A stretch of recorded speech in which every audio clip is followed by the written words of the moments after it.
झूरी के पास 2 बैल थे। उनके नाम थे हीरा और मोती। दोनों में बहुत प्यार था।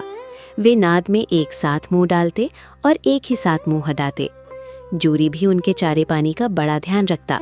वो कभी भी उन्हें मारता पीटता नहीं था। इस कारण दोनों बैल भी झूरी को बहुत प्यार करते थे। एक बार झूरी की पत्नी का भाई गया दोनों बैलों को अपने साथ गांव ले जाने लगा। बैलों को बड़ा आश्चर्य हुआ कि वो उन्हें क्यों और कहाँ लिए जा रहा है।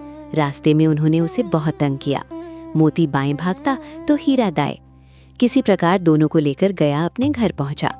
घर पहुंचकर गया ने उनके सामने रूखा सूखा भूसा डाल दिया, जिन्हें दोनों बैलों ने तक नहीं सूंघा। रात होने पर बैलों ने वहां से भाग जाने का निश्चय किया।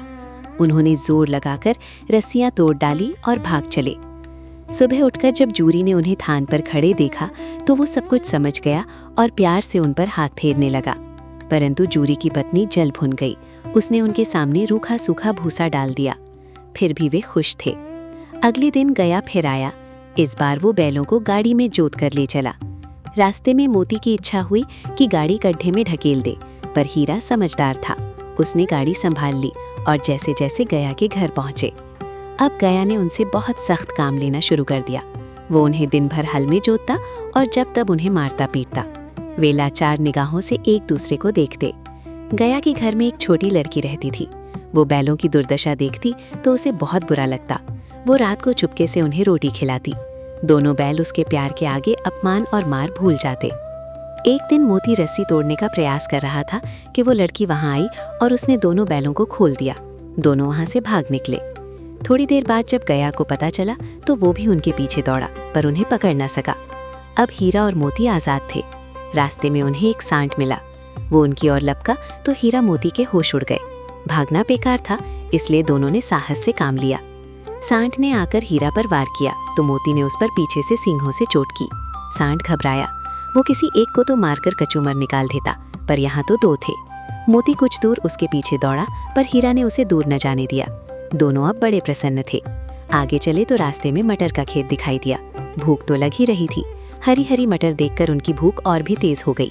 वे खेत में घुस गए। मटर खाने अभी पेट भरा भी न था कि खेत के रखवाले ने उन्हें देख लिया। उन्होंने उन्हें चारों ओर से घेरकर पकड़ लिया और कांजी हौस में बंद करा दिया। हीरा और मोती ने देखा कि कांजी हौस में और भी कई जानवर थे। भैंसे, घोड़े, गधे, बकरियां आदि। सबके सब कमजोर और दुबले पतले। वहाँ किसी के लिए न चारे का प्रबंध था न पानी का। यहाँ कहाँ आप फंसे, उन्होंने सोचा। रात हुई। मोती ने हीरा से कहा, अगर दीवार तोड़ दी जाए तो बाहर निकलना आसान हो जाएगा। उसने सींगों से दीवार गिराने का प्रयत्न किया। 24 चोटों में ही दीवार थोड़ी से गिर गई। उसका उत्साह बढ़ा तो उसने और जोर से चोटें लगनी शुरू की।